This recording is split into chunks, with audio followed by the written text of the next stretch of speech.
Bien, esta es la lectura entonces. Arranquemos.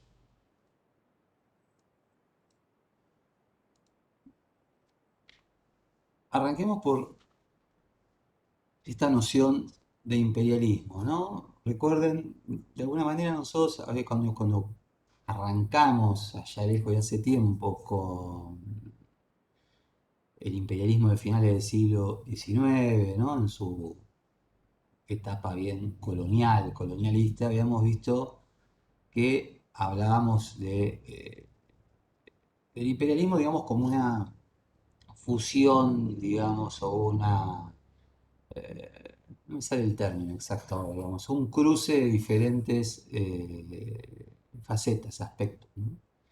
Que hacían las cuestiones económicas, de las cuestiones políticas. Y ahora de nuevo vamos a estar analizando el imperialismo bajo esas coordenadas.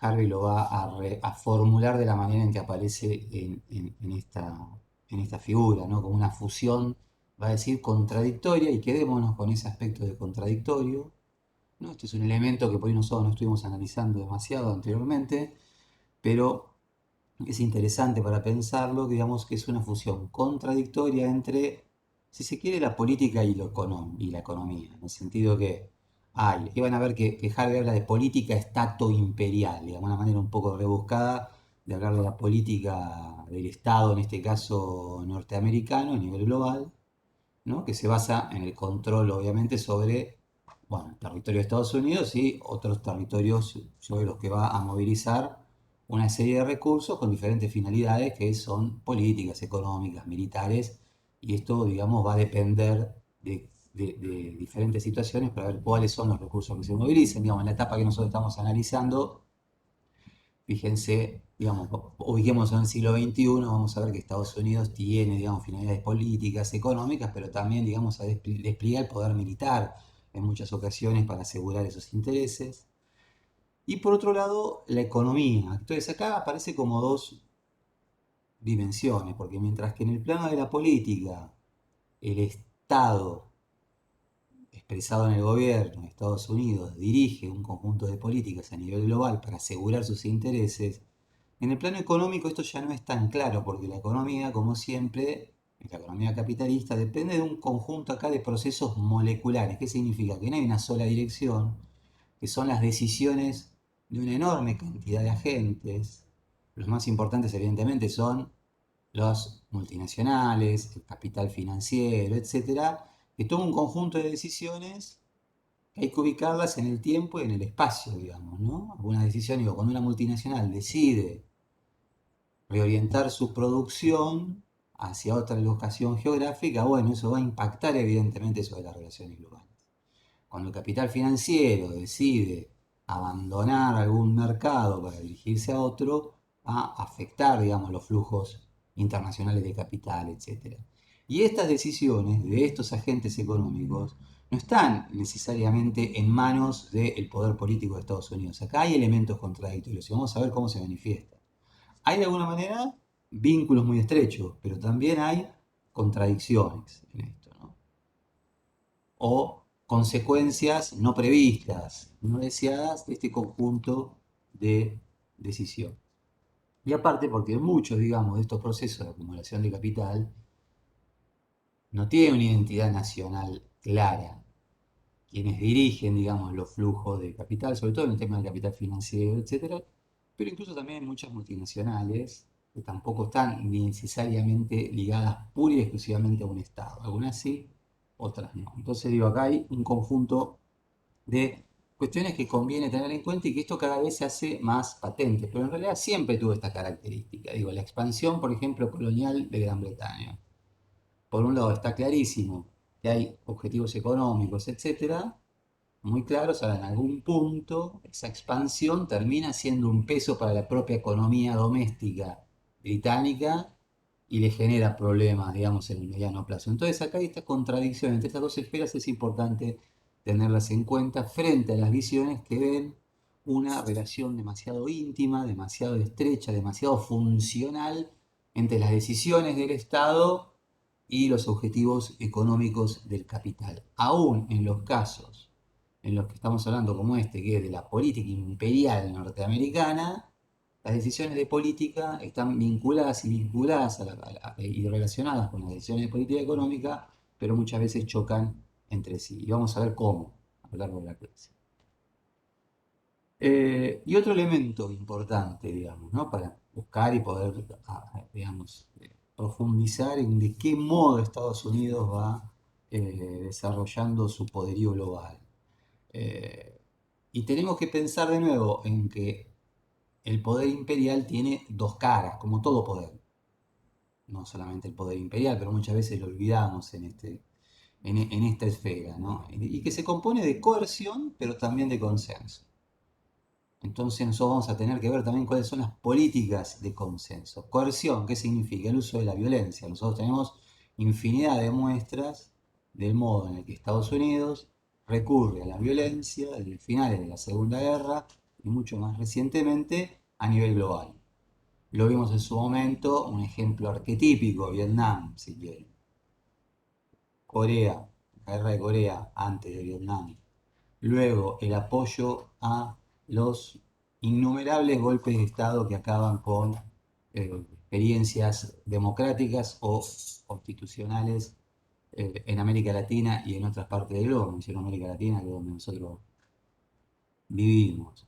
Más recientemente, o en los años 90, su incursión en lo que es la guerra de los Balcanes, lo que era la antigua Yugoslavia, lo que hoy es Serbia, Herzegovina, Croacia, etcétera, y Estados Unidos despliega un poderío militar muy claro, se involucra directamente en esa zona. Luego, las dos guerras del Golfo, sus invasiones a Irak, etcétera. Bombardeos varios en Afganistán. Bueno, y podemos seguir con esta lista, ¿no? Algunos de estos elementos, aparte, son abiertos, son visibles, otros modos en los que ejerce la coerción o por lo menos el recurso de la violencia son mucho más solapados y son operaciones en lo que incluyen otros, digamos, vehículos. En los golpes de Estado de América Latina, ese involucramiento de Estados Unidos va por un lado mucho más oculto, está abiertamente participando de los mismos, pero hay agentes de la CIA, hay operaciones, hay entrenamiento de fuerzas militares de América Latina en base de Estados Unidos. Entonces, esa dimensión de la coerción. Pero de nuevo, hay una visión acerca del imperialismo y del modo en que Estados Unidos ejerce el poder a nivel global, que así como ve demasiado íntimamente ligadas política y economía y piensa que no hay contradicción alguna ahí y que cada uno de los movimientos de Estados Unidos tienen una lógica económica clara y que eso, digamos, es monolítico, ven muchas veces el poder de Estados Unidos como descansando pura y exclusivamente en la coerción. Y en realidad sobre todo en lo que descansa cualquier poder estable y duradero, es en el consenso también, ¿no? Un consenso que es inentendible sin la coerción al mismo tiempo. Mucho del consenso que los seres humanos le damos al poder político, estatal, en el interior, digamos, de nuestros países, o esta aceptación de los poderes global, tiene que ver con esta lógica de la coerción, en el sentido de que esa coerción está siempre latente, ¿no? Entonces no aparecen muchas veces acciones colectivas que directamente no aparecen porque saben que se enfrentarían con, digamos, que dejan de ser pensables prácticamente, ¿no? Porque por el ejercicio de la coerción estatal. Pensemos, digamos, no sé, en Argentina, recientemente, el desalojo de la toma a la fuerza de las mujeres en lo que se conoce como la Villa 31 Retiro, bueno, ese elemento de coerción localizada y focalizada es un mensaje al conjunto de la sociedad. Entonces muchas veces es que aparece como consenso en el sentido de que no aparecen ciertas acciones colectivas, en el sentido como una toma de tierras o del espacio para generar vivienda, de población que ha sido expulsada, digamos, o que ha tenido, no tiene donde vivir, etcétera. Bueno, no aparece porque, bueno, porque hay un elemento que sabe que hay una base de poder que dice algunas cosas sí y dice otras cosas no. Entonces el consenso siempre está asentado sobre esta violencia tácita. Pero se transforma también en sentidos comunes, en forma de bien, de ver el mundo, en lo que está bien y lo que está mal, etc. Digamos, el valor de la democracia que Estados Unidos persigue a nivel global, en términos, digamos, ideológicos, ¿no? O sea, sabemos que con la excusa de democracia, por ejemplo, las dos guerras del Golfo permite la invasión de determinados países, etcétera. Por eso digo, pero este valor de la democracia, bueno, es un valor que más o menos el conjunto del planeta, o muchísimas poblaciones, por lo menos en Occidente, lo valoran como positivamente. Y mucha gente ve en Estados Unidos un defensor de estos valores. Después nosotros podemos cuestionarlo y decir, bueno, pero como defensor del valor de la democracia, si es el principal actor detrás de todos los golpes militares que nosotros conocemos en América Latina. Bueno, pero eso ya es otra cuestión, es un momento de la crítica, de la reflexión, que no aparece inmediatamente en el sentido. Entonces digo, tengamos en cuenta esto, que en Estados Unidos hay coerción, pero hay consenso y algunos aspectos del consenso vamos a tener que verlos. Por ejemplo, vamos a ver la privatización de las empresas públicas. La privatización de las empresas públicas, una política emanada fuertemente de lo que se conoce como el consenso de Washington y que es una política perseguida deliberadamente por Estados Unidos a nivel global, contó con el consenso de una enorme cantidad, ya no simplemente de políticos que veían ahí una solución económica a las situaciones de crisis que vivían los países, sino el consenso de la población. ¿Por qué? Porque decían que esas empresas eran ineficientes, que digamos, no se podía explicar mi ley si no hubiera consenso. ¿Se entiende? Digo, entonces acá tengamos en cuenta esto. Y aquí hay una pregunta de Harvey que es interesante, que recorre todo el texto, ¿no?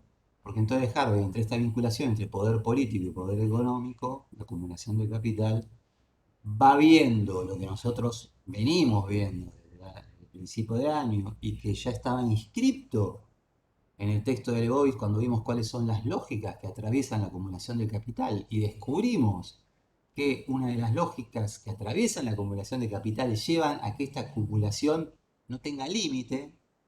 El proceso de acumulación de capital no encuentra límite, si hay algo que lo caracteriza es eso, el capital que no se reinvierte para crecer es un capital que se transforma en gasto, muere, desaparece. Y por lo tanto tiene una lógica interna que lo lleva a su acumulación permanente. Si queda quieto, se desvaloriza. Piensen cualquiera de ustedes, si ustedes tienen algún tipo de ahorro y lo han dejado en sus casas, bueno, la inflación se lo come. Entonces, ¿qué hacen? Bueno, compran dólares o lo meten en un plazo fijo o alguna cuestión así para tratar de alguna manera que justamente no muera. El capital siempre tiene que estar circulando y en esa circulación hay una especie de espiral que lleva a un proceso de acumulación ilimitado que contiene las crisis económicas que nosotros vimos, ¿no? Pero que son parte de ese proceso de acumulación. Entonces, hoy en día, este proceso de acumulación, como venimos viendo, como vimos en la clase pasada, también empieza, o cuando analizábamos Harvey también, y estudiamos el capitalismo a principios de año, bueno, está en un momento histórico particular en la que ya es de nivel global, de nivel planetario, aparecen un conjunto de contradicciones que no estaban en el siglo XIX y que ahora son mucho más manifiestas, o que por lo menos estaban latentes como proyección, pero no eran algo inmediato, que es la crisis de los recursos, etcétera, pero también este otro elemento que es que el crecimiento del capital ha generado una operación a nivel global desconocida 150 años atrás, cuando nosotros empezamos a estudiar esto, bueno, más, ¿no? Ya como 200 años de historia que estamos analizando acá, que hace que aparezca esta pregunta, ¿hay un poder político capaz de controlar o de adecuarse a esta lógica del capital?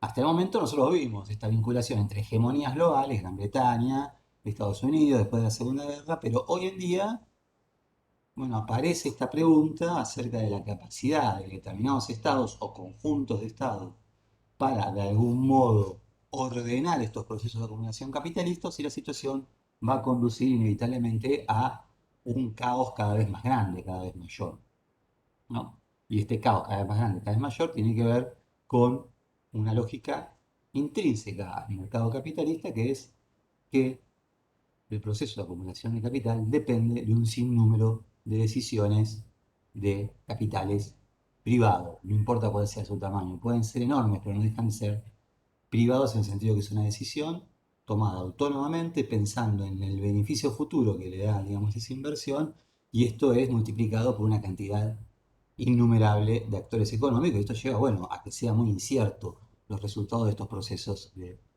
acumulación. Entonces acá hay una pregunta que es interesante, que se acerca, bueno, de qué va a pasar o qué está pasando hoy en día en esta relación entre el poder estatal y los procesos de acumulación de capital.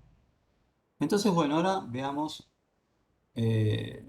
vayamos para atrás y veamos algunos aspectos básicos del modo en que Estados Unidos va eh, instaurando su poder a nivel global.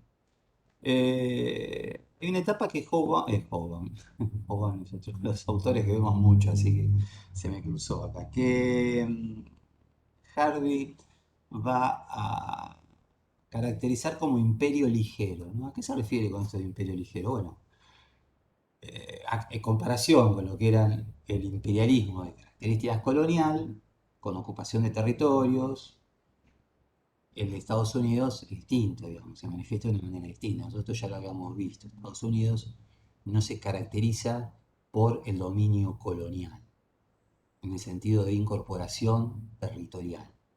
Muchas veces se habla del dominio colonial de Estados Unidos, pero se habla de la capacidad de influencia, de influir la decisión en los diferentes países a nivel global, pero digamos, son escasos los episodios de verdadero control territorial al estilo de Gran Bretaña, de Alemania, etcétera, a finales del siglo XIX, Francia, Bélgica, Portugal, España en su momento, etcétera. Es otra lógica. Entonces, esto es a lo que se llama de alguna manera imperio ligero, una enorme capacidad de influencia, de influir globalmente.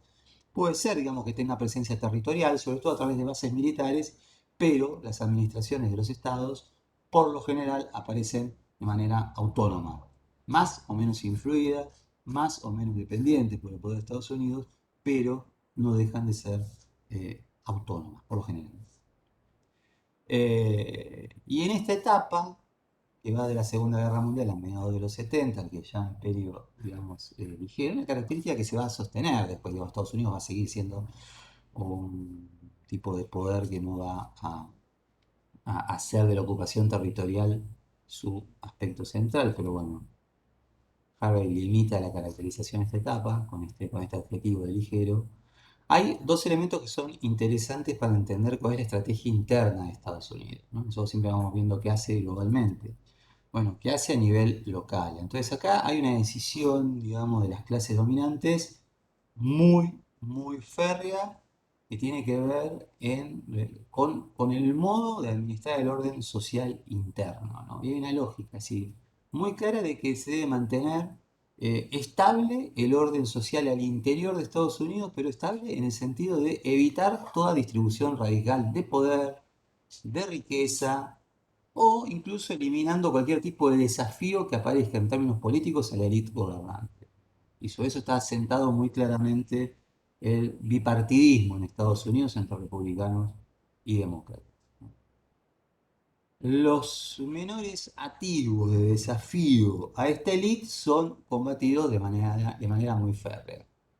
Así se expresan en el mundo sindical, o así se expresen como se expresaban a finales de los 60 y principios de los 70 en algunas movilizaciones por los derechos civiles que después dieron curso a partidos políticos radicales como las Panteras Negras, etcétera, o el movimiento antiarmamentista y en contra de la guerra de Vietnam, etcétera, que va a ser fuertemente reprimido en los Estados Unidos por vías legales o ilegales, ¿no? Digamos, por ejemplo, las Panteras Negras van a ser fuertemente reprimido a partir también de vías ilegales, asesinatos, etcétera, ¿no?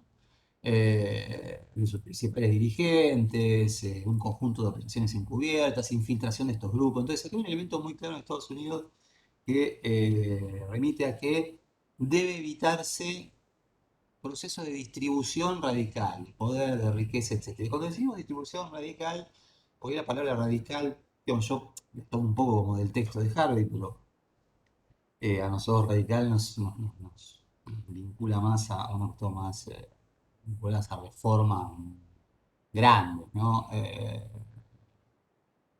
Vinculadas a revolucionario. Ahí pusiste algo de esto que, bueno, voy a mirar el chat. Bueno, ahora después lo miro. Vi que apareció un mensajito y me desapareció. Eh, No, te quería preguntar, digo, sí. el no tener elecciones obligatorias también debe ser una estrategia política, me imagino, ¿o no? Sí, pero viste que no en todos lados digamos, hay otros países en los cuales bueno, hay fuertes críticas en Estados Unidos en el interior acerca de esa no obligatoriedad de las elecciones. Pero hay otros países en los cuales pasa lo mismo y sin embargo las lógicas políticas no logran ser encerrados bajo los esquemas del bipartidismo como en Estados Unidos, ¿no? Como que hay más elementos ahí para explicar esto, evidentemente. Eh, Aunque sea funcional, digamos, si se quiere, la baja participación política que existe en Estados Unidos en los momentos eleccionarios en relación a, bueno, el sostenimiento de la élite gobernante. Yo lo que me refería, digamos, que hay Ahora, procesos, digamos, ustedes ven procesos como el peronismo en Argentina, ¿no? Bueno, son momentos en los cuales hay un proceso de distribución de la riqueza importante, ¿no? No hay ninguna distribución radical del poder. Sería excesivo decir distribución radical de la riqueza también en ese contexto. Hay un aumento claro de los niveles de vida en cortos periodos de tiempo, pero hay un tipo, digamos, de resquebrajamiento de algunas de las capacidades de las élites establecidas para dirigir los destinos de la política y de la economía, como era la típica oligarquía terrateniente, etcétera, que venía dominando de alguna manera los resortes principales de poder en Argentina entre los años 30 y hasta mediados de los 40, y que el peronismo subvierte de algún modo, que nada de ese estilo nosotros vamos a observar en Estados Unidos. Ni siquiera eso, no estoy hablando de la Revolución Cubana, no estoy hablando como un proceso como el de Allende en Chile, no estoy hablando de la Revolución Nicaragüense, no estoy hablando de las reformas de Arbenz en Guatemala en el 54, reformas muchísimo más radicales y muchísimo más profundas de cualquier cosa que hayamos conocido en la historia argentina. Pero digo, para que se vean a qué nos estamos refiriendo, ¿no? A ese tipo de procesos que incluso en esos casos son bloqueados en general. Fíjense el bloqueo sistemático que tiene una política, que es una política común en un conjunto de países del mundo, como es la reforma del sistema de seguridad social en Estados Unidos. Quizás no sé si ustedes conocen o no, pero todo intento de establecer un sistema de seguridad universal, social, que garantice la salud pública para el conjunto de la población, son bloqueados sistemáticamente en Estados Unidos. Entonces, hasta ese nivel. Ahora, por otro lado, hay una lógica asociada a lo primero que tiene que ver con promover la expansión continua de la acumulación de capital y el consumo doméstico, ¿no? Entonces digo, bueno, mantener el orden social, evitar procesos de distribución radical de poder, pero asegurar la paz interna, la tranquilidad, la prosperidad a partir de garantizar altos niveles de consumo en la población local. Y de algún modo, una, un elemento más que hay acá y que vamos a ver que justamente Estados Unidos deja de cumplir en esta etapa, es que la de que los compromisos, digamos, en el exterior no interfieran con el consumismo doméstico, ¿no? Es decir, no involucrar a Estados Unidos en situaciones que lleven a, de algún modo, interferir en estos procesos de garantizar el consumo local. Esto es algo que, fíjense incluso las dificultades que tuvo Roosevelt, la administración Roosevelt, para convencer a la población local para involucrarse en la Segunda Guerra Mundial, por ejemplo. Algo similar pasa durante la Primera Guerra Mundial y está vinculado al típico aislacionismo que tenía en la cabeza la élite gobernante de Estados Unidos y que después de la Segunda Guerra va a empezar a abandonar de manera muy clara. Nuevamente Vietnam aparece como un ejemplo típico de este, y que entonces va a empezar a resquebrajar uno de los cuales eran los pilares básicos de la estrategia interna de poder de esta élite, que era que los quilombos globales en los que se mete Estados Unidos no generen gastos de una naturaleza tal que empiecen a chocar con la capacidad de garantizar el consumo interno de la población. Y otro punto que me gustaría, digamos, mencionar. Hay una visión, de todas maneras, bastante errada, que tiene que ver con la propia propaganda. También este es un momento clave de la industria cultural de Estados Unidos, ¿no? Entre el 45 y el 70. Tiene un afán por... Es el momento del sueño americano, ¿no? Ahí muchas veces ustedes han intervenido acá en las clases en este sentido, el papel del cine, el papel de la música, la colonización cultural, la capacidad de Estados Unidos de difundir un conjunto de valores que llevan a la generación de consenso hacia lo que Estados Unidos se supone que representa, que es la libertad, la democracia, etcétera, etcétera, etcétera.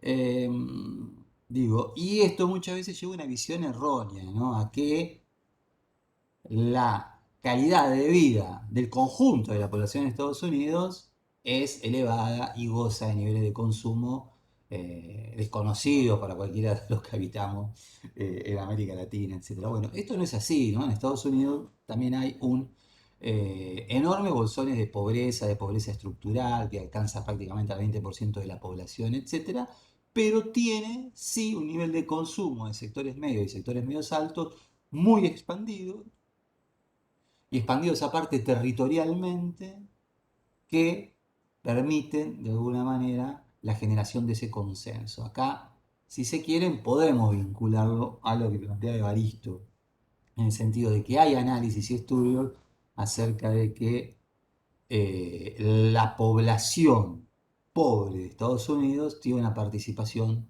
política muchísimo menor que la participación política de los sectores acomodados o medios, etc. Pero digo, que esta idea de que la garantización de el consumo doméstico alcanza el conjunto de la población, no, abandonémosla. Y sobre todo no a partir de la crisis del 70 que vamos a ver ahora, porque sí es cierto que durante el 45 al 70 el proceso de crecimiento y de expansión de los Estados Unidos es lo suficientemente grande como para asegurar niveles de riqueza que hoy no existen más en los Estados Unidos. Aún, de todas maneras, en ese momento existen eh, bolsones de pobreza generalizados y en ese caso o en ese periodo, sobre todo limitados a guetos racializados de población afrodescendiente o de inmigrantes latinos, etc. De la segunda ola de migraciones en Estados Unidos, porque Estados Unidos es un país también que ha recibido enorme cantidad de población europea. Esa primera ola, digamos, constituye parte de las clases dominantes locales hoy. Bien, entonces acá, digamos, estos acuerdos estaban basados sobre lo que nosotros ya mencionamos, ¿no? Que son los acuerdos de Bretton Woods de 1944, que están preanunciando el final de la guerra.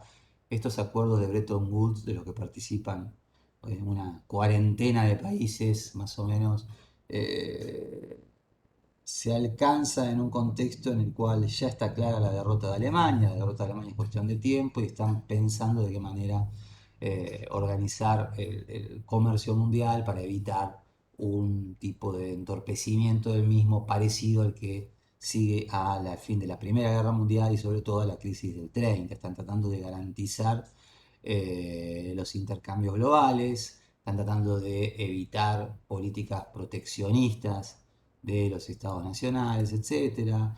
Estados Unidos sale de la guerra como una potencia económica indiscutida, ¿no? Produce la mitad del carbón mundial, es productor de prácticamente 2/3 del petróleo mundial, de maquinarias, armamentos, coches, barcos, mercancías, es así como nosotros tuvimos que hablar en algún momento de Inglaterra como la fábrica del mundo. En este caso podemos decir que lo era Estados Unidos.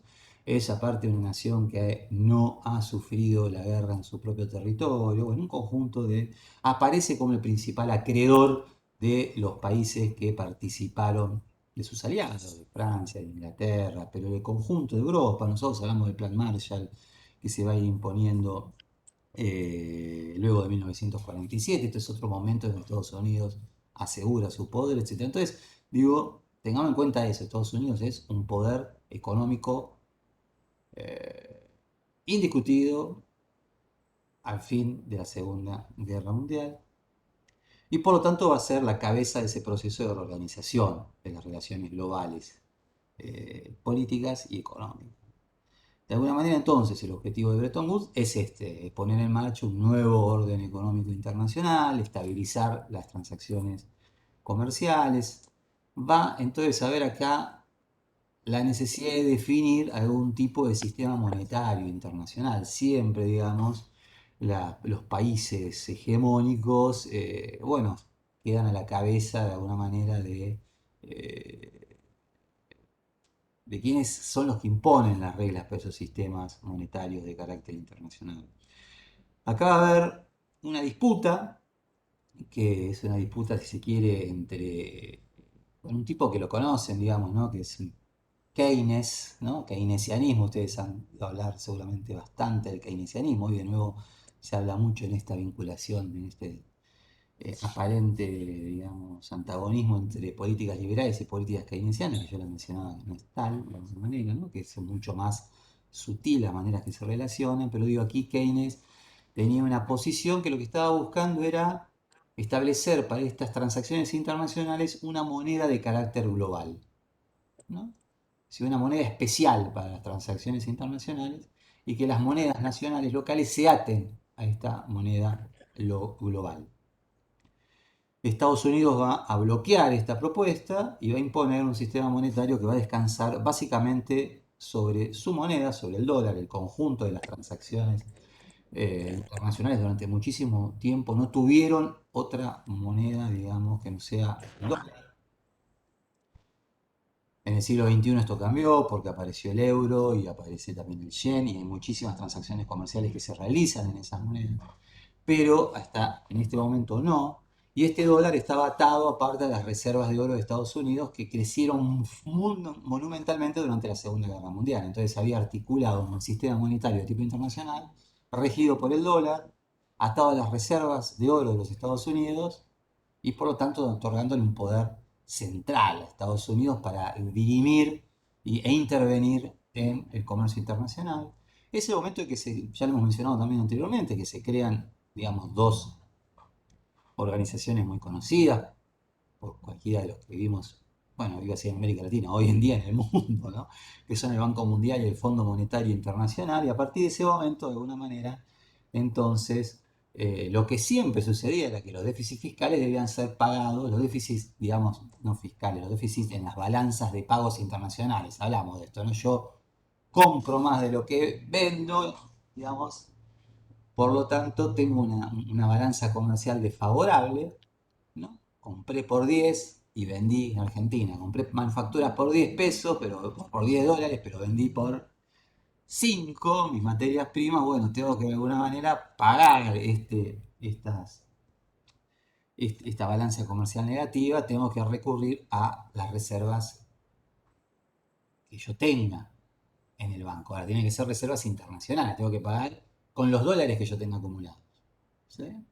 A partir de acá entonces, cuando aparecen serios problemas para poder hacer frente a estos momentos de balanzas comerciales negativas típicos para los países de la periferia, que se conocen como crisis del sector externo, crisis de la balanza de pago, etcétera, nosotros tenemos que pagar nuestras deudas al exterior, va a aparecer el Fondo Monetario Internacional como un actor fundamental, porque va a ser el que va a garantizar a través de préstamos estas divisas para que los estados puedan hacer frente a estos pagos, pero para poder acceder a esos préstamos, el Fondo Monetario Internacional va a tener la potestad de supervisar las lógicas de política económica de esos estados. Y va a exigir para otorgar esos préstamos un conjunto de políticas. Claramente los ajustes estructurales, combatir el déficit fiscal, es decir, que el Estado tenga superávit. Ahora vamos a ver alguna de estas cuestiones más adelante. Pero entonces acá aparece un elemento central. Hay quienes mencionan a la FMI o al Banco Mundial casi como si fuesen suplementos del poder estatal de los Estados Unidos, porque son organismos internacionales compuestos por bueno, el conjunto de países que forman parte de estas asociaciones, digamos, del Fondo Monetario, etcétera, pero que van a estar dirigidos por Estados Unidos, van a tener su asiento en Nueva York, entonces, digamos, quienes van a básicamente a tener el poder de veto o de establecer, digamos, sus políticas, tiene que ver con las principales potencias imperialistas y en particular Estados Unidos. De hecho, Estados Unidos muchas veces, no, digamos, estas recetas que aplica al conjunto del globo se reserva el derecho de no seguirlas en el plano doméstico. Digamos, si va a haber un país que a partir de los años 70 tenga una balanza comercial completamente desfavorable, va a ser Estados Unidos, por ejemplo, y vamos a verlo en un minuto. Entonces, estos son mecanismos que fueron fundamentales para el poder global de los Estados Unidos hasta los años 70. Y hay una especie, yo le digo las 3D, vieron que siempre acá está de moda, ¿no? Las 3T, dice el Papa, bueno, yo digo las 3D para esta situación, digamos, de cuáles son tres ejes rectores de la política norteamericana en el periodo, que es, a ver, a mí, bueno, esto podría ser asimilarse a las 3T del Papa, ¿no? Que son 3T discursiva, no 3T que después tengan realidad en el plano de la historia concreta de las sociedades. Acá también, que es la expansión de la democracia, apoyar los procesos de descolonización después de la Segunda Guerra Mundial y apostar al desarrollismo como política económica en los países de la periferia. ¿No? De alguna manera apostaba de esta manera a asegurar la expansión geográfica de la acumulación de capital. Estados Unidos dice, bueno, recuerden que estamos en el marco de la Guerra Fría, tenemos que oponernos al poder del bloque soviético. Entonces apuesta una expansión global del capital, no solamente doméstica. Estados Unidos es la principal potencia capitalista. Busca fortalecer los procesos de acumulación de capital a nivel global. Dice, bueno, democracia como valor, en busca de consenso frente a ese bloque soviético que es caracterizado como el imperio del mal, como lo va a apodar Reagan. Proceso de descolonización, ¿no? Que debilita de alguna manera a algunos de sus principales competidores, Bretaña, Francia, etc., pero que aparte permite la aparición de nuevos estados sobre los cuales influir y los cuales imponer un conjunto de políticas que son las del capitalismo, y para eso el desarrollismo, ¿no? Y Estados Unidos va a intentar de este modo generar el desarrollo económico de muchos de esos países. La Alianza para el Progreso de América Latina va a ser parte, por ejemplo, de esta faz desarrollista, ¿no? De alguna manera es interesante porque de este modo aparte promueve la consolidación de las burguesías locales en diferentes partes del globo, pero subordinadas, sobre todo cuando hablamos en la periferia, a la burguesía norteamericana. Entonces, democracia, descolonización y desarrollismo de alguna manera van a ser algunas de las políticas que siguen en este momento, pero esto va a enfrentarse con un conjunto de contradicciones de diferente tipo.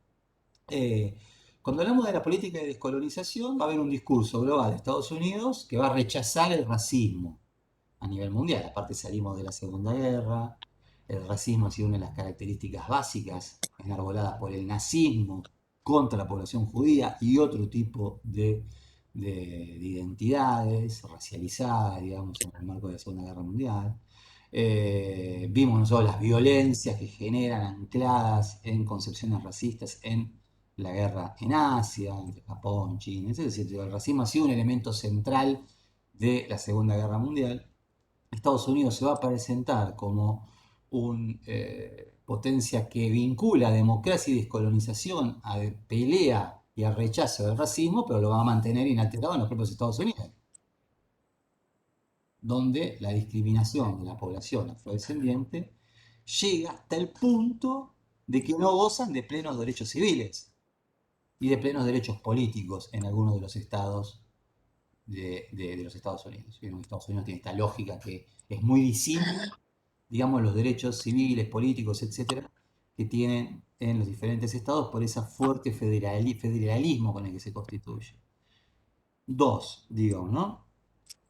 Va a hablar de la expansión de la democracia. Ahora, con estos procesos de expansión de la democracia, y esto sobre todo vinculado a algunos de los procesos de descolonización, choquen con los derechos de los propietarios, porque entonces en esta expansión de la democracia aparezcan fuerzas políticas que demanden, por ejemplo, una política clásica de la reforma agraria, que Estados Unidos de todas maneras acá tiene una visión contradictoria, a veces la apoya fuertemente, a veces no. Estados Unidos la promueve en muchos casos, la reforma agraria también. Eh, pero o choque con los derechos propietarios de las multinacionales norteamericanas que empiezan a expandirse a nivel global, etcétera, o aparezcan proyectos anticapitalistas, que van a aparecer y muchos a lo largo, digamos, de la década del 60 en diferentes partes del globo. Estados Unidos claramente se va a inclinar por los derechos de los propietarios en contra de esas democracias.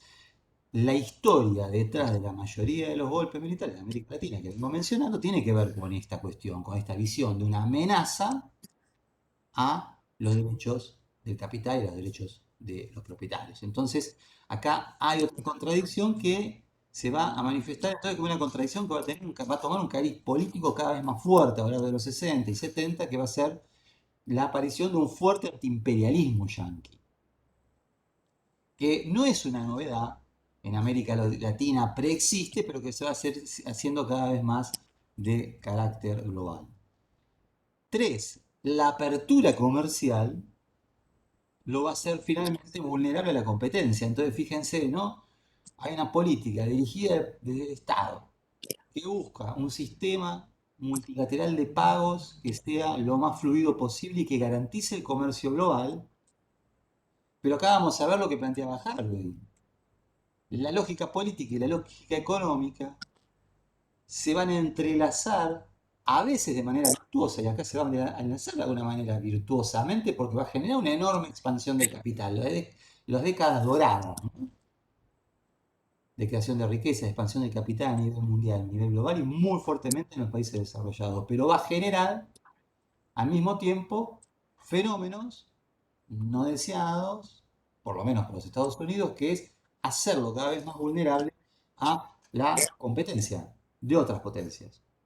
Japón, Alemania van a aparecer nuevamente. Y lo que va más adelante, países del sudeste asiático, los tigres asiáticos, van a aparecer. Luego China en los 80, bueno, vamos a ir avanzando. Un conjunto de situaciones que hacen que Estados Unidos tenga que enfrentar lo que no tenía que enfrentar al final de la Segunda Guerra, que es competidores económicos de fuste que tienen niveles de productividad mucho más altos que los yanquis. Y por último también, este complejo de la Guerra Fría lleva a ir abandonando paulatinamente y de manera cada vez más asidua lo que era la idea, bueno, ¿no?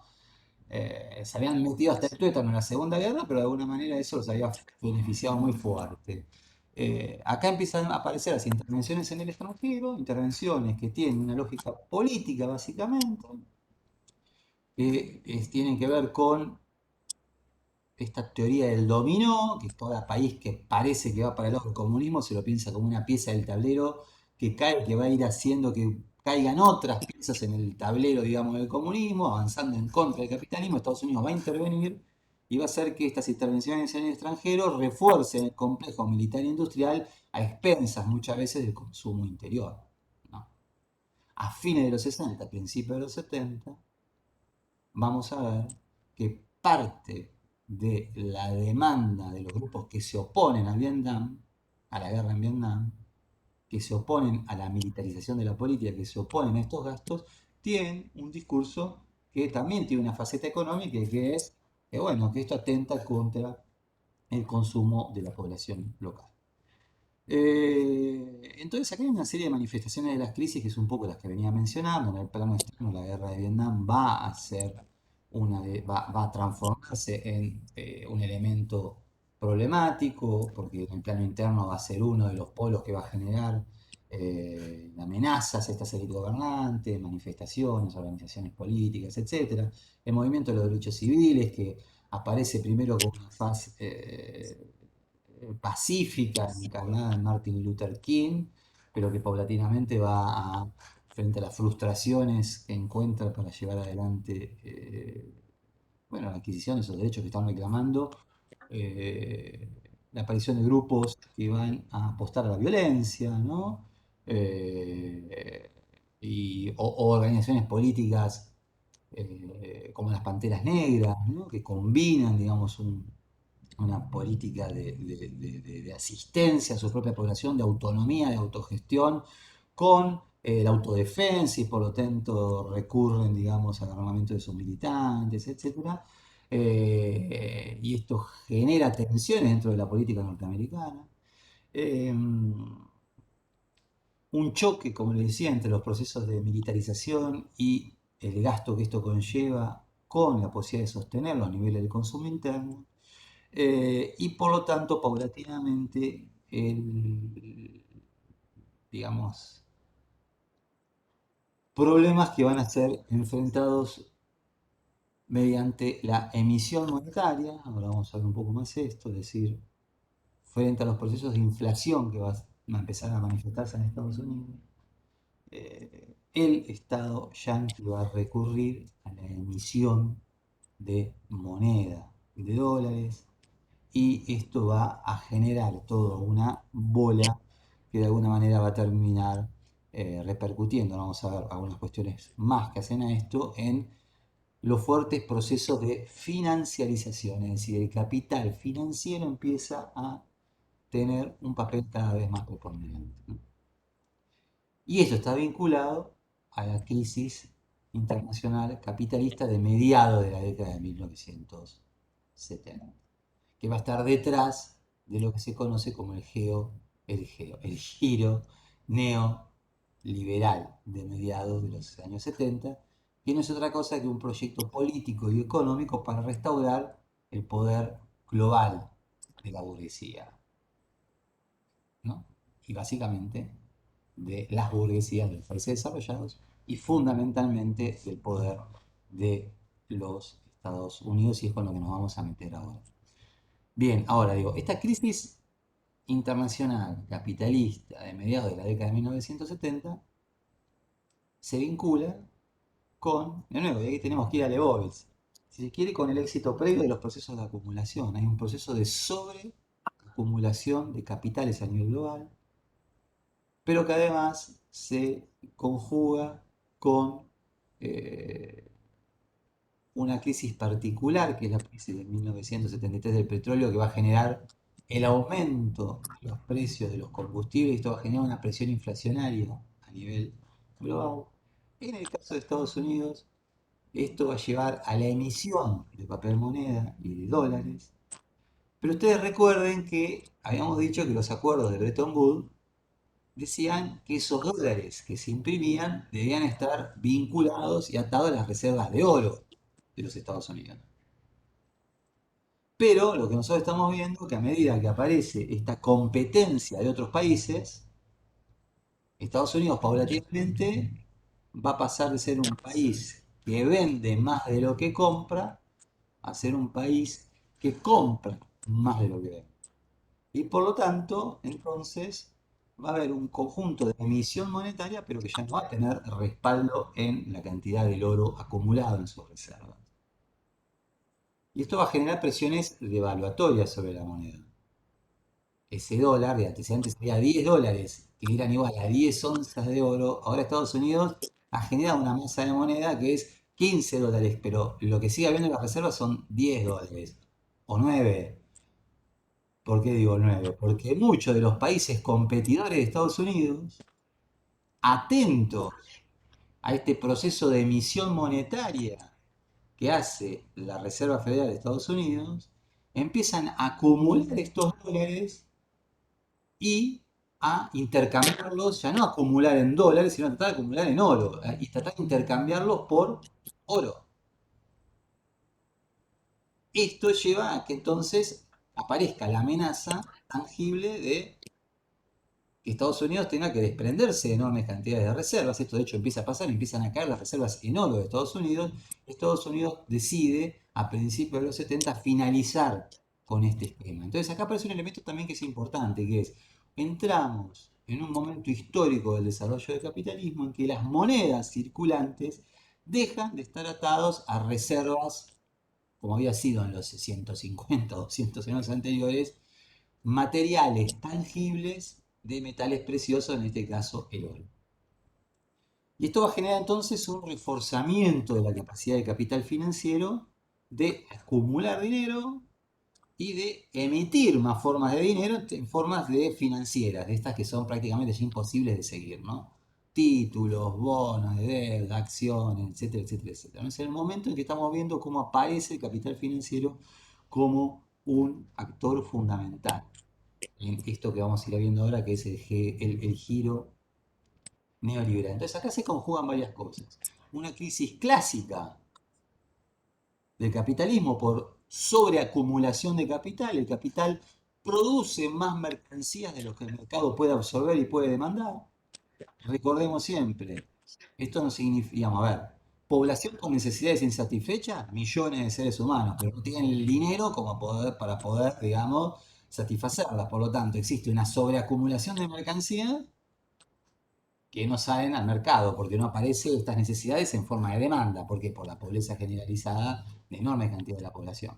Entonces, este lado, pero además un resquebrajamiento del poder hegemónico de Estados Unidos que se manifiesta en términos económicos bajo estas crisis, un aumento de la competencia internacional y por lo tanto un resquebrajamiento y un abandono de algunos de los que habían sido los pilares que se habían fundado la recuperación económica de la Segunda Guerra. Y entramos en una nueva etapa. En esta nueva etapa va a aparecer entonces un conjunto de políticas globales que Estados Unidos va a perseguir a partir de ahora, ¿no? Uno de los focos del ataque va a ser los gastos del Estado, va a ser el estado de lo que se conoce como el estado de bienestar. Esto va a tener carácter mundial. Eh, Habíamos mencionado en otro momento que fíjense como que si hay unas primeras experiencias neoliberales a nivel global, va a ser la de Chile de Pinochet, y esto es antes digamos, ya es el mismo 1973, ¿no? Entonces digo, no, acá la temporalidad de los fenómenos es diversa y hay que seguirla con cuidado, pero básicamente esto es un proyecto que emana de estos organismos internacionales de crédito que van a empezar a ocupar un lugar central y de el Banco Mundial, el Fondo Monetario Internacional y la Reserva Federal de los Estados Unidos. Y acá hay un conjunto de políticas entonces. Uno, la idea de que se debe reestructurar el capitalismo, y cuando se hablan de reestructurar el capitalismo se refieren a reestructurar y reformular la relación entre el capital y el trabajo. Para esto es necesario avasallar las conquistas que ha obtenido el movimiento obrero desde fines de la Segunda Guerra hasta mediados de los 70, y esto implica el ataque directo al movimiento obrero, y esto lo vamos a ver en el centro del capitalismo y en la periferia. Obviamente, como siempre, más brutalmente en la periferia que en el centro del capitalismo. Por otro lado, la liberalización y la desregulación económica. Es decir, lo que ha pasado es que el aumento de la competencia a nivel global vuelve a amenazar con el establecimiento de políticas proteccionistas, y entonces Estados Unidos refuerza esta lógica de la necesidad de desregular las economías y de liberalizar los mercados. Si nosotros nos colocamos en Argentina, esto va a ser uno de los proyectos fundamentales de la dictadura militar de 1976, por ejemplo, ¿no? Reformas del mercado y del Estado entonces van a aparecer como un elemento central. El endeudamiento de los estados va a ser funcional en este sentido, porque entonces va a haber una política deliberada de endeudamiento de los estados periféricos que va a permitir entonces la influencia económica de los organismos multilaterales de crédito, le hace Banco Mundial, le hace FMI. Conocemos parte de esta historia en el plano local, no, no sé más. Podemos estar permanentemente poniendo a Argentina como ejemplo. Entre 1976 y 1983, Argentina, digamos, el Estado argentino se va a endeudar. Acá hay toda una historia, porque en realidad la deuda que asume el Estado argentino es en gran parte deuda de capitales privados que el Estado va a estatizar para que estas empresas no quiebren, pero a partir de ahí se va a hacer deuda pública, y esto va a inaugurar eh, la presencia permanente del FMI, etcétera, determinando los planes de ajuste estructural, bueno, y los diferentes planes que va. Digamos, los planes del FMI no son todos iguales a lo largo del tiempo, hay toda una serie de modificaciones que van sufriendo, no vamos a entrar en esos detalles, pero aparece el problema de la deuda como un elemento central, sobre todo en los países periféricos, y esto le va a dar una gran capacidad de injerencia a los organismos multilaterales de crédito. Fíjense que para esto incluso hubo en su momento modificaciones legales, ¿no? Durante mucho tiempo el Estado no podía aparecer, digamos, por ejemplo, en Argentina hay legislación que permite el endeudamiento de las empresas públicas, como si fuesen empresas privadas, etcétera, ¿no? Entonces acá hay toda una serie de modificaciones que permiten estos procesos de endeudamiento. Va a haber un conjunto de políticas destinadas a mercantilizar, digamos, lo que eran derechos sociales o el acceso a servicios públicos, etcétera.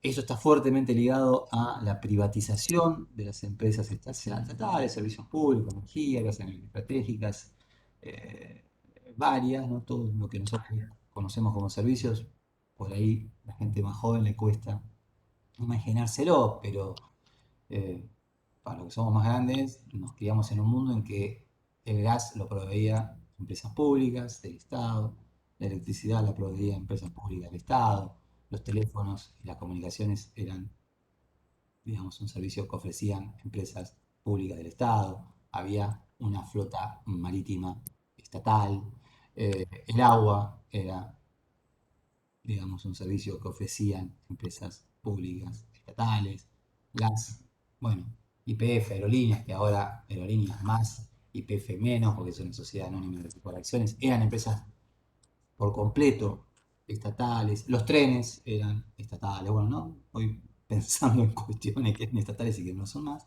Eh, y acá hay un profundo proceso que yo el otro día les da cifras bastante precisas de concentración de la riqueza, de cómo se va, digamos, concentrando la riqueza y por lo tanto ampliándose la desigualdad adentro de las sociedades y entre países ricos y países pobres y adentro de cada uno de esos países. Y aparecen, digamos, todo lo que es la ideología vinculada a estas reformas, a estas políticas globales que se van a conocer como neoconservadurismo y que apuestan al individualismo, a la competencia, que hoy en día muchas veces la vemos bajo el mote de la meritocracia. Hay una valoración positiva, digamos, en algunos casos de lo que son las desigualdades sociales como motivadoras de las acciones humanas para su propio desarrollo, como motivadora de las acciones de los agentes económicos en el mercado. La desocupación va a ser perseguida como una política deliberada de disciplinamiento del movimiento obrero y un largo etcétera. Y esto es una política perseguida a nivel global y que tiene temporalidades distintas y formas de desarrollarse distintas en distintas partes del planeta, pero que van a terminar afectando al conjunto. Eh, Muchas de estas políticas van a ser articuladas a partir de lo que se conocen como el consenso de Washington. Acá estuve buscando antes de que empiece la clase a ver si la veía algún dibujito de esto. No lo pude mirar demasiado, pero me parece que está más o menos bien articulado. Está elaborado por un tal Mauricio Fernando Rey Hoyos. Bueno, lo vamos a usar. Uno, disciplina en la política fiscal. ¿Qué significa? Que los estados deben gastar menos de lo que les ingresa. Redireccionar el gasto público, digamos, en subsidios. Bueno, acá no sé si está muy claro lo que quiere decir Rey Hoyos. Yo lo voy a tratar de traducir. Lo que se intenta es que el gasto público, digamos, porque uno lo podría decir de otra manera, que es la focalización de la política pública. Mientras que el gasto público previamente incluía un conjunto de esferas mucho más amplias y los gastos que establecía el Estado, ahora trata de que se concentre en salud, educación, etcétera, y seguridad, ¿no? Porque hay un elemento importante, digamos, este proyecto neoliberal también reserva al Estado el poder de policía que asegure la posibilidad de que estos políticas que estamos mencionando puedan llevarse adelante. Entonces, uno de los gastos del Estado, digamos, que son, que no van a abandonarse, es el gasto de Estado en seguridad, en las fuerzas de coerción, digamos, policía, militares, prefecturas, gendarmería, etcétera, en el caso argentino. Y esto aparece vinculado a las políticas focalizadas, ¿no? Mientras antes se hablaba del estado de bienestar, tiene en la cabeza la idea de una seguridad social que debe ser universal, que cualquier habitante de ese país debe tener acceso a esos procesos de seguridad social. En este nuevo esquema se busca la mercantilización de la provisión de la salud, de la provisión de la educación, etcétera, y la focalización de políticas para los sectores empobrecidos, ¿no? Una reforma tributaria, que acá de nuevo, pues digo, no sé si es la mejor manera de ponerlo, en el sentido que eh, porque en estas reformas tributarias también hay un elemento. Se va a desalentar las reformas tributarias a la propiedad y se va a alentar las reformas tributarias que eh, graben y pongan impuestos al consumo. Ustedes, por ejemplo, saben, el IVA va a aparecer en esta época en Argentina, el impuesto al valor agregado.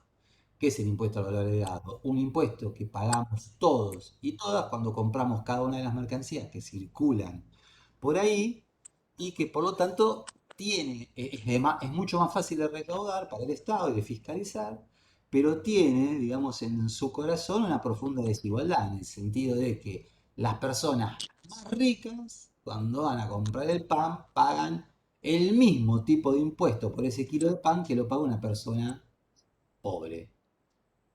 Es decir, el 10% más rico de la población argentina, cuando compra una mercancía, paga exactamente lo mismo que paga el 10% más pobre de la población argentina, por ejemplo. Bueno, entonces eso tiene una profunda... El IVA va a tener dos momentos, digamos, en los que se van a combinar los gobiernos. Primero va a ser impuesto por la administración, digamos, entre el alfonsinismo y el gobierno radicalismo, y después lo va a generalizar el peronismo con las reformas de Herman González a principios de los años 90, y no se va a dar marcha atrás prácticamente nunca más, a pesar de un montón de pedidos acerca de que se reforme este impuesto, que por lo menos los alimentos no tengan que pagar el IVA. Bueno, hay un conjunto de reclamos en este sentido. Primero era del 12% y con el peronismo no solamente se generaliza durante la década del 90, sino que alcanza al 20% prácticamente, pues, lo que genera también un encarecimiento del conjunto de las mercancías. Se va a buscar que las tasas de interés sean positivas. ¿Qué significa? Digamos, en realidad, en las tasas de interés y los tipos de cambio tiene que ver con que siempre va a estar la idea de que las regula el mercado, pero en realidad es que las regula el mercado, pero con esta idea, bueno, las tasas de interés tienen que ser positivas, los tipos de cambio tienen que ser competitivos. ¿Qué significa tasa de interés? Es lo que me va a dar el banco cuando yo meto guita en el banco. Entonces se supone que esta idea de que sean positivas es para generar ahorro, ¿no? Entonces yo voy a estar estimulado por tasas positivas, tasas de interés altas, y me van a llevar a mí a que yo ponga la guita en el banco para recibir ese dinero. En realidad también es una manera de sacar dinero del consumo, ¿no? Tiene que ver con esta idea monetaria, de austeridad, etcétera, pero que en este contexto aparte van a ser letales para los países endeudados, porque una tasa de interés positiva va a significar que van a subir también las tasas de interés a las que se prestan el dinero. El banco va a pagar más por el dinero que uno pone en el banco, pero va a pedir también más cuando lo presta. Entonces, acá hay un fenómeno que va a tener, digamos, dos momentos. Los bancos durante los 70, los bancos internacionales, van a prestar dinero a tasas negativas en muchas ocasiones, es decir, prácticamente a tasas de interés igual a cero. Te prestaban 10 pesos y lo pagabas en 10 meses, un peso por mes. ¿Se entiende? Esto va a tratar de generar el endeudamiento global. Y a partir de principios de los 80, con esta reformulación van a aumentarse realmente las tasas de interés, y estos países endeudados van a verse ante deudas que son impagables, ¿no? Este es un punto. Dos, los tipos de cambios competitivos. ¿Qué es el tipo de cambio? La relación que tiene la moneda local con la moneda internacional de cambio, con el dólar. Entonces, en Argentina, bueno, cuanto más devaluado está el peso frente al dólar, más baratos son nuestros productos y por lo tanto más fáciles de exportar. ¿Se entiende esto? Digamos, si nuestra moneda es muy cara en dólares, si nosotros producimos un kilo de carne y sale un peso y un dólar sale un peso, ese kilo de carne va a salir un dólar. Ahora, si nosotros producimos un kilo de carne y ese kilo de carne sale un peso, pero un dólar sale 10 pesos, y nuestra moneda está devaluada frente al dólar, ese kilo de carne en el mercado internacional va a ser 0,10 dólares. Es decir, un tipo de cambio competitivo para vender la carne. ¿Por qué? Porque va a implicar que entonces es más barata y se va a poder competir mejor con el resto de las naciones. Esto igual es una lógica, imagínense que ya por su propia lógica tiene un primer problema, es decir, que si todo el mundo aplica este criterio, digamos, hay una carrera a la devaluación frente al dólar que es imparable. Entonces, acá hay una serie de problemas muy, muy severos, y otra que la devaluación también genera otro tipo de problemas, porque todas las economías tienen que recurrir a la importación, y por lo tanto encarece las importaciones de productos básicos esenciales, porque abarata mis exportaciones, pero encarece mis importaciones, porque entonces si yo antes, con un peso sale un dólar, esas importaciones son más baratas. Cuando un dólar sale 10 pesos, esas importaciones son más caras. Tengo que juntar más pesos para comprar, digamos, eso que necesito. En algunos casos puede funcionar protegiendo la producción local, pero en otros casos va a funcionar como un problema, porque si la producción local demanda para hacerse de insumos importados, como pasa en todo el mundo y pasa mucho en Argentina, esos insumos van a ser más caros. Entonces acá hay toda una serie de quilombos que el neoliberalismo en general no tematiza, no se preocupa por los mismos, porque sería poner el dedo en la llaga de lo que es un sistema económico global que se maneja a través de la anarquía y de la competencia salvaje. Pero las recomendaciones son en realidad esto. ¿Por qué? Porque se quiere promover las exportaciones. Fíjense también que acá hay una cuestión importante. Al mismo tiempo, se busca que se pague esa deuda, que es una deuda en dólares. Ahora, yo esos procesos devaluatorios hacen que un dólar cada vez a mí me cueste más comprarlo y por lo tanto pagar esa deuda sea más difícil. Entonces, aquí hay un conjunto enorme de problemas, pero son una de estas recomendaciones.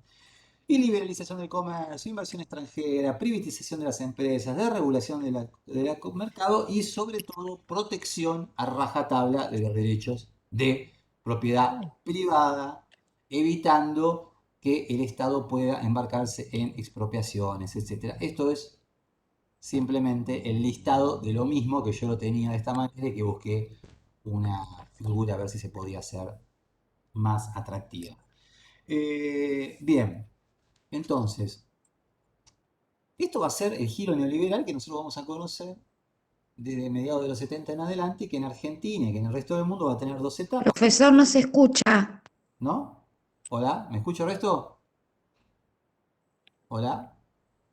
Sí, se escucha Sí, bien. sí, se Ah, escucha. bueno, Sí, entonces se debe ser algún escucha. Sí, problema se escucha. tuyo. Igual ya, uy, ya estoy, perdón, ya estoy terminando, así que si no se escucha, por lo menos escuchaste casi todo. Pero, digo, va a tener diferentes momentos. Un momento va a ser el de mediados de los 70 en que se va a generar este giro neoliberal. Otra década del 90 que va a ser el momento en que Estados Unidos, después de la caída de los bloques del Este, expanda esta capacidad, digamos, de llevar adelante estas políticas a partir del consenso de Washington a todo el globo, como mencionábamos la vez pasada.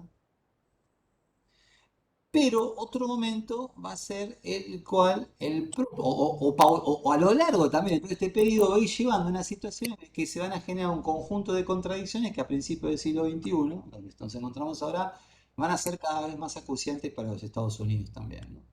Que son esto que ya mencioné de las balanzas comerciales desfavorables, que es algo que empieza ya en los 70, pero sobre todo un proceso que entonces va a impactar del mismo modo que nosotros vimos el proceso de desindustrialización en Argentina, sobre todo a lo largo del 76 al 83 y luego en los años 90, a partir de la incapacidad de las industrias locales de competir con la producción internacional, algo muy similar va a aparecer en Estados Unidos en algunas de las industrias claves de ese país. Y va a haber un desmantelamiento de las industrias textiles, desmantelamiento de industrias alimenticias, etcétera, que va a empezar a proveerse el propio Estados Unidos de la producción en otras regiones del globo en las que pueden producir esas empresas a menores costos. Incluso a veces empresas cuyas filiales están en Estados Unidos, pero producen en otros lugares del planeta. Esto va a producir un proceso de desindustrialización importante que va a generar crisis sociales y que va a generar también una reconfiguración de las clases sociales, de la fisonomía, de la pobreza en el propio Estados Unidos. Entonces, de nuevo acá, fíjense esta contradicción entre el poder estatal y algunos fenómenos económicos. De todas maneras, Estados Unidos va a lograr mantener su hegemonía a partir, digamos, voy a ir bien rápido y si quieren para abrir preguntas y hablar antes de que salgan las 10, en dos elementos. Uno, el poder militar. El poder militar de Estados Unidos es indisputable, ¿no? Por lo menos es hasta el momento indisputado. Ahora, sí, hasta principios del siglo XXI esto era una realidad absoluta. A partir de la aparición de China como competidor global, esto puede ser algo para discutirse. Porque China sí tiene la capacidad de empezar una carrera también armamentista que podría disputar, digamos, la hegemonía global que Estados Unidos la mantuvo a rajatabla con el uso de la fuerza militar. Dos, Estados Unidos sigue siendo uno de los centros financieros fundamentales. Y entonces esa posibilidad de manejar los resortes financieros, de ser quien puede emitir la moneda, que es la moneda más importante para el intercambio de las transacciones comerciales, de que una enorme cantidad de las multinacionales que operan a nivel global son de Estados Unidos, entonces muchas veces esos beneficios que obtienen en otros lugares del globo los manda para Estados Unidos, le permite de alguna manera ir equiparando lo que es un deterioro del tejido económico, productivo, industrial de los Estados Unidos, y que esa situación que vimos, Estados Unidos era la fábrica del mundo en 1945, no lo es más. Hoy podríamos decir que China es lo más parecido a eso, y, y junto a otros procesos de industrialización de otras regiones importantes. India, algunos lugares localizados de lo que era antes la Unión Soviética, entre los que se encuentra Rusia. Procesos de industrialización importante en los tigres asiáticos, Malasia, Tailandia, Singapur, Corea, etcétera.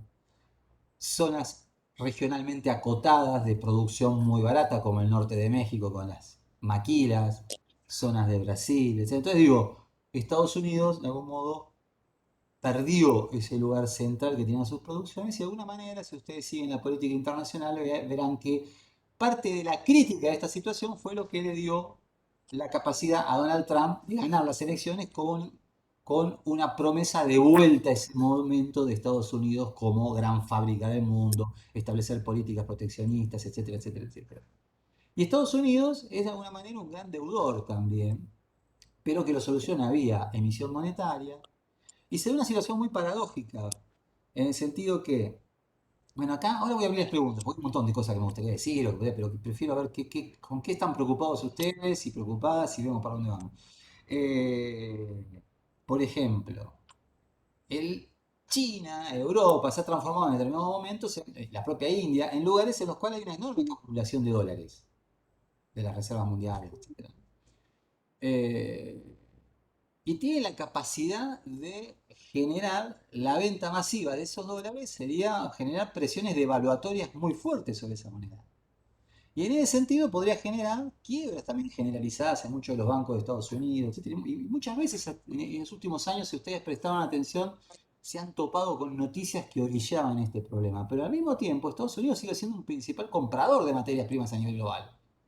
Entonces acá hay una especie de vínculo, de matrimonio por conveniencia entre algunos de las potencias emergentes que disputan la hegemonía de Estados Unidos y Estados Unidos, en los cuales hay un equilibrio inestable. Y hay una enorme capacidad de algunas de las potencias, concentrémonos en China, de generar, Japón también en algún momento, de generar profundos desequilibrios para la economía estadounidense, si se desprendieran masivamente de sus dólares, por ejemplo, acumulados, pero al mismo tiempo los riesgos de que una política de ese tipo genere una crisis económica en Estados Unidos de una magnitud que termine repercutiendo negativamente sobre el comercio mundial y también sobre las ventas de sus propias mercancías. Entonces aquí hay una situación bien compleja a nivel global, que es interesante tener en cuenta. Pero digo, como síntesis de muchas de las cosas que venimos diciendo, Estados Unidos sigue siendo una potencia hegemónica, pero ya no indisputada ni indiscutida, y aparecen disputas serias a su hegemonía. Hoy China fue a principios del siglo XXI y parecía que lo podía hacer la Comunidad Económica Europea, pero se desinfló de alguna manera esa amenaza. Estados Unidos sigue siendo el poder militar casi indiscutido. Claramente en los años 90 y principios del siglo XXI esto era una realidad. eh, digamos, a ver, no había ninguna posibilidad de que Europa, por ejemplo, pueda coordinar una política de carrera armamentista, etcétera, que pueda de alguna manera desembarazarse de esa tutela militar de los Estados Unidos. Hoy eso ya no está tan claro. No por la vía europea, sino por la vía china. Entonces estamos en un momento, un sistema multilateral, en el cual esa multilateralidad original de Bretton Woods, en la que todos intercambiaban entre todos y la moneda de cambio era el dólar, y ese dólar estaba todo al dólar, se perdió. Entonces hay muchos acuerdos cerrados, regionales, bilateralidad, proteccionismo, hay de nuevo un retorno de todos los elementos, lo que hace a esas transacciones mucho más inestables y vuelve a aparecer la pregunta original de Harvey, bueno, ¿cuál es el poder estatal que puede de alguna manera ordenar todo este gran lío en que se encuentran el planeta, las disputas económicas, políticas, etcétera? Bueno, nada, acá solamente se puede especular, ¿no? No hay. Asistiremos a ello en los años que nos resten de vida. Simplemente los más jóvenes tendrán esta suerte de poder presenciar qué va a pasar en este mundo durante mucho más tiempo de los más grandes. A mí, digamos, la verdad que no me asusta para nada la muerte, pero me da mucha pena no ver cómo sigue la cosa. Debe ser mi problema de historiador, digamos, ¿no? Si tengo una preocupación, digo, ay, qué lástima morirme y no seguir viendo cómo se desarrolla todo esto, porque me divierte mucho. Bueno, dejemos acá.